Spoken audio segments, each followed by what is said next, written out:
Hello everyone and welcome to another video. Today I want to talk about the books I read in the month of October.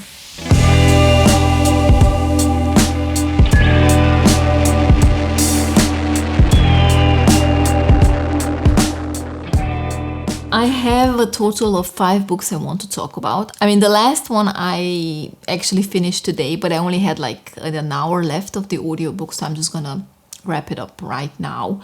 So I have 3 non-fiction books, I have 1 historical fiction, and then I have 1 fantasy.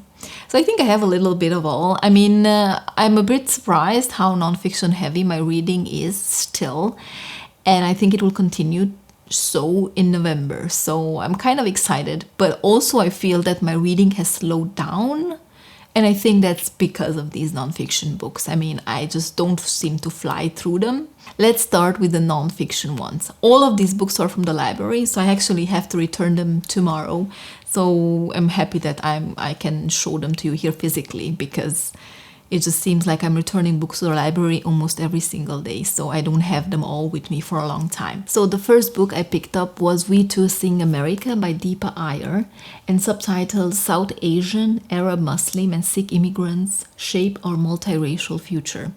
So I picked this up because this book looks at what happened in these communities after 9/11, because they faced a very dramatic increase in violence, racism, hate crime, Islamophobia, xenophobia after the events of 9/11. And this looks at how these communities organized and their initiatives and the organizations which sprung up around the country, which, if they haven't existed prior, and how they kind of started on their own, but how they kind of started working together, and how these organizations and their initiatives kind of shaped their community in order to fight for their rights. I like that this book took some specific cases and events, introduced us to some people, but at the same time I also felt a bit like it lacked some sort of a structure, because it was very heavy on the organizational part of the community, of the initiatives they took. So in that sense it was a bit too heavy on that, I would say.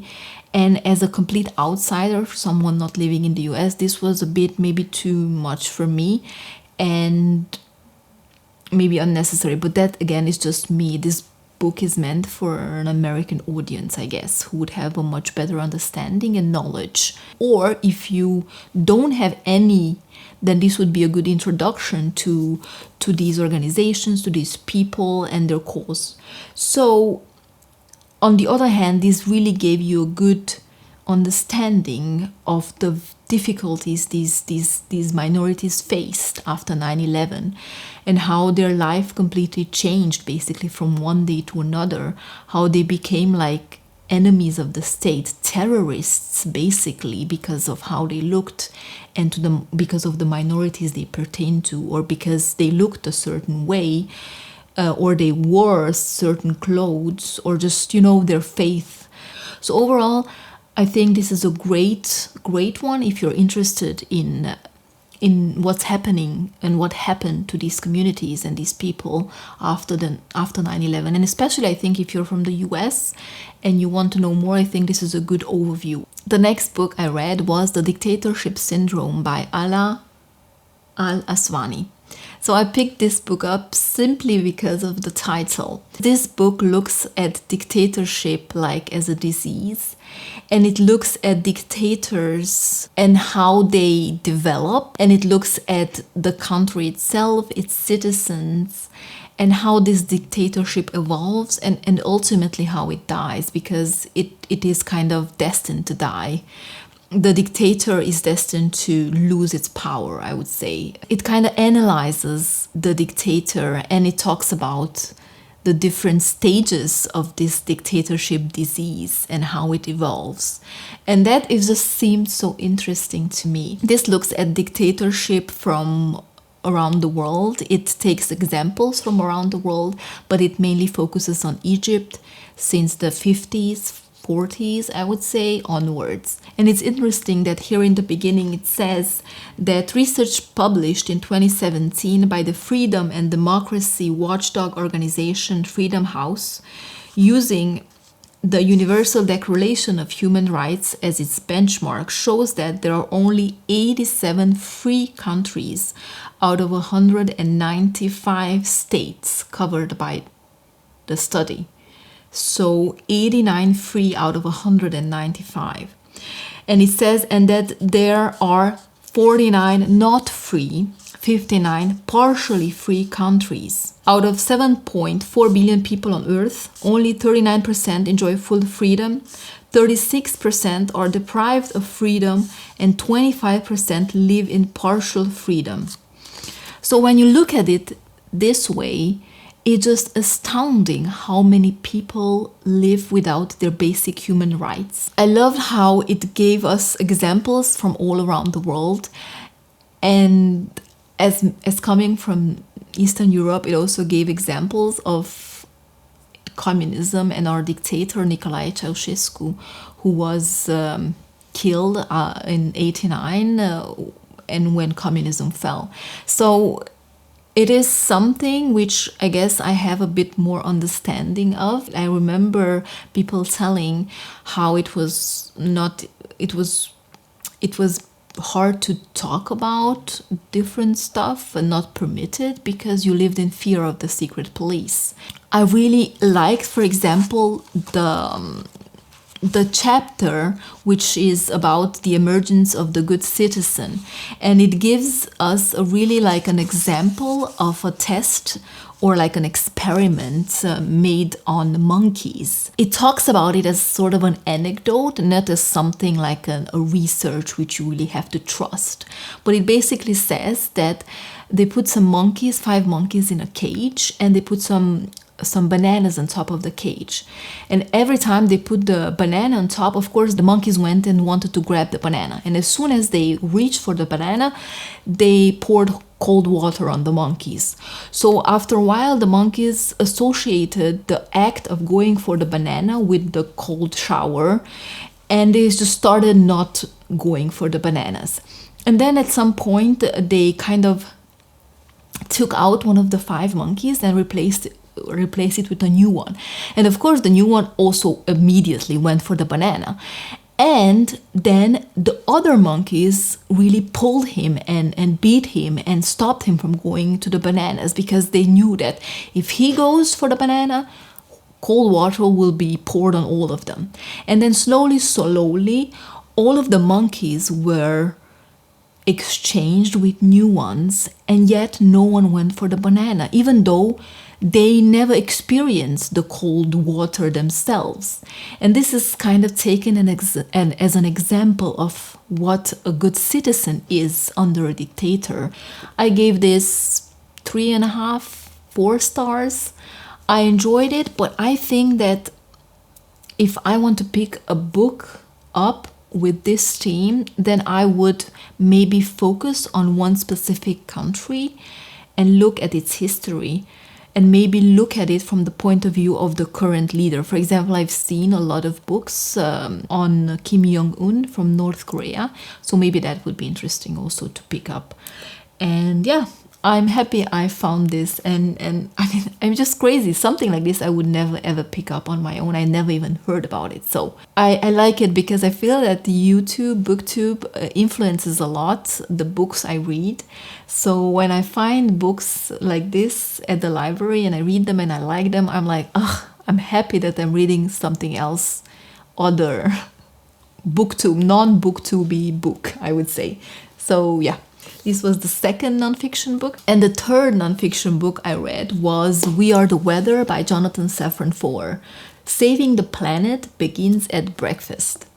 So, as you might know already, this is a well-loved and known book on BookTube, and I think generally, this book is about the climate crisis. And I think this book approaches this subject from such a different and unusual point of view that it kind of feels in the first 60 pages that it's not even about climate crisis, and it's not. but the way it introduces the subject makes you think so much more about why we are viewing the climate crisis as we are, why we have not done everything in our power to reverse climate crisis, to decrease CO2 emissions. And I think it just looks at how the brain works. And it's just crazy because we've known about climate crisis and we've known what's going to happen ever since like the 70s, 80s, I would say. And here we are today. Not much happened on this area. I think it even got worse. And I really love this approach. So if you are afraid to pick up books, because yes, they are heavy, and yes, it makes you think about things you don't want to think about, and it makes you, it's like you're kind of afraid to read something like this, because then you would be like, yes, now I have the knowledge, now I have to do something about it, you know? It's not really heavy on facts. It does have facts, but it looks at it from such an interesting point of view that I think it's easily digestible. It also gives you like very specific examples of what to do yourself if you want to contribute, if you want to change your ways. And it says in the subtitle, saving the planet begins at breakfast. So yeah, I guess it's kind of a giveaway of what the author recommends us to do.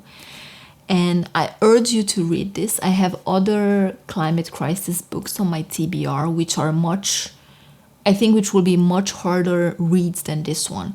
So if you want to start somewhere which will not completely scare you, then maybe this is the best one. So these are the 3 nonfiction books I read. And then let's get on to the 2 fiction ones. The first I want to talk about is the fantasy book I read, which was N.K. Jemisin's The City We Became. Now, I am a huge N.K. Jemisin fan. I have previously read the Broken Earth trilogy, which completely blew my mind. I mean, I read a lot of fantasy. This is kind of, I mean, N.K. Jemisin writes like a mesh of science fiction fantasy, I would say.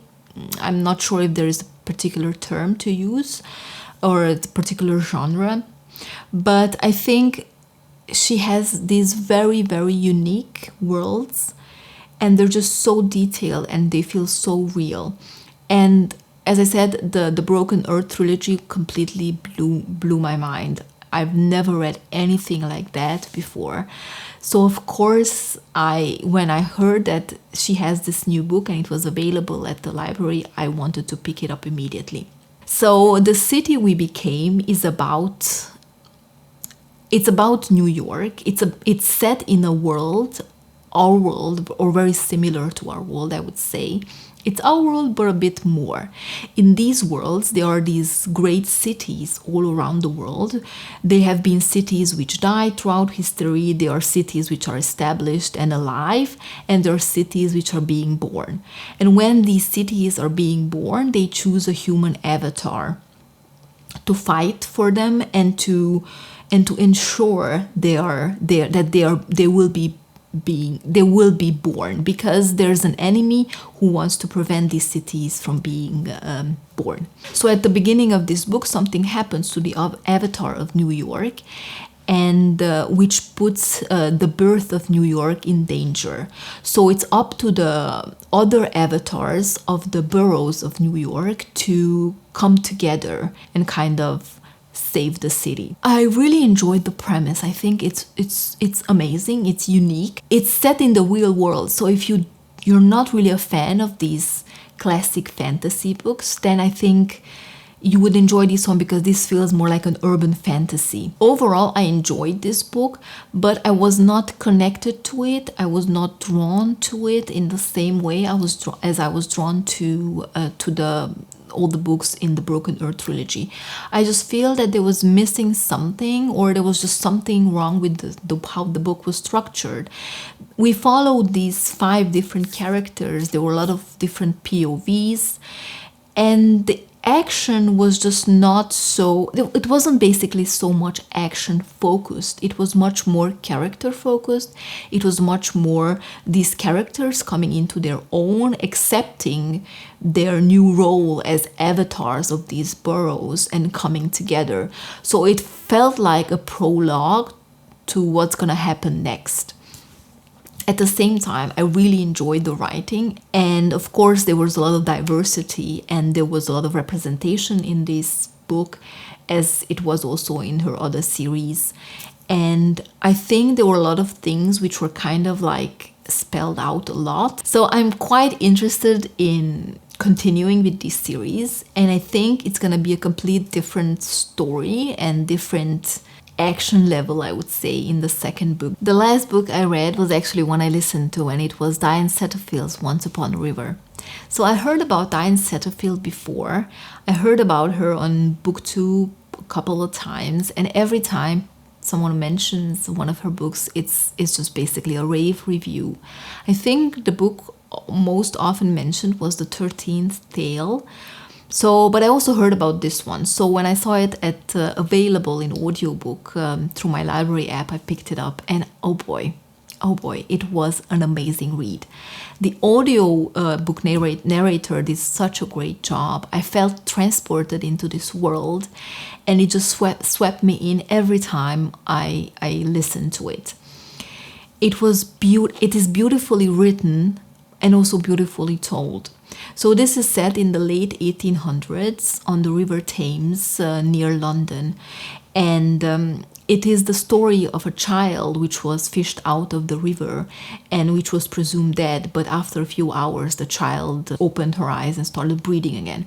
Her heart was basically not beating for some time, so people thought her dead. The people living in this community and gathering at this inn where this happened are very much involved in folklore, and they're very superstitious also, but there is a strong community of storytelling, and that's what they focus on, telling stories at this inn. So when a story like this is happening to them, when they're in the midst of it, they just feel so connected to this girl, but also so connected to what happened to this girl, and they feel part of the story. And so after this girl is found, there are 3 families who want to lay claim on her, and there's this sense of loss in this community because there's some also these 3 families have their own stories of lost children, and they kind of cling to this child. No one knows who she is, so everyone is like, this is my child. So this is the story of what happened to that child and what happened to that community because of this child. And I think it's such a beautiful story. It's not an action-packed, plot-driven story. It's very much character-focused. And I think Diane Setterfield does an amazing job in creating these characters and fleshing them out.